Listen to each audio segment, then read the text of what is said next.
apa ni? Sebenarnya apa? Apa keheh betul? Cerai lah kita. Assalamualaikum. Ajak depok. Boleh aja. Kat mana? Tempat biasa? Okey. Dah lagi tambah something. Okey. Bye-bye. Assalamualaikum.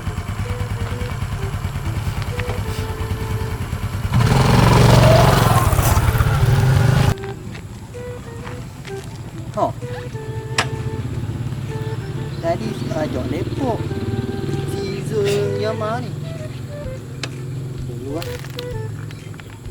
Buat sedaya. Aku coba itu ni. Tak pemain kau dia peluk.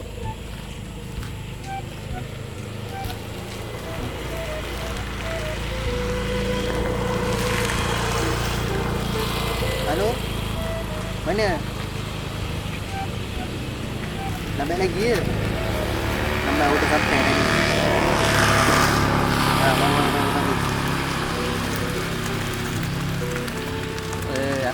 Aku sampai ni. Letak. Ambil data dia. Kau siapa? Aku dah ngebel kau belakang tu. Assalamualaikum. Salam.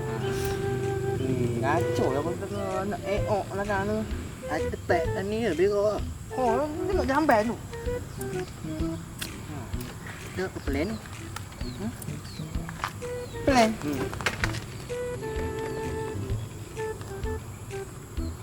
Baru dah gelap. Tapi Bika ajak teman. Cepat kau. Teman kat mana? Wah, longkang. Oh tu kan teman beli dengan duit yang buat kita. Sekarang kita test kanan. Tak boleh. Tolak. Tolak eh. Tolak.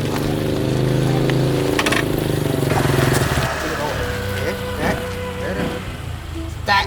Udah. Tak boleh lah. Tak boleh. Boleh. Tekak je. Tekan eh.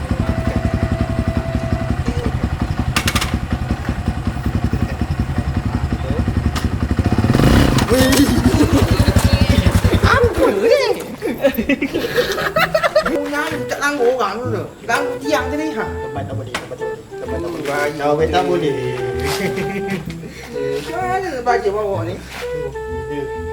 Nasib baik teman beli ni motor yang auto. Auto. Auto skuter. Ya. Dia yang biasa. Hijau tadi lalu omong orang. Lagi ke ya. Hijau je. Macam mana melanggar tiang omong orang tu. Tuhan. Hidup. Hilang lagi spektakel. Belum. Tak semera tu nak.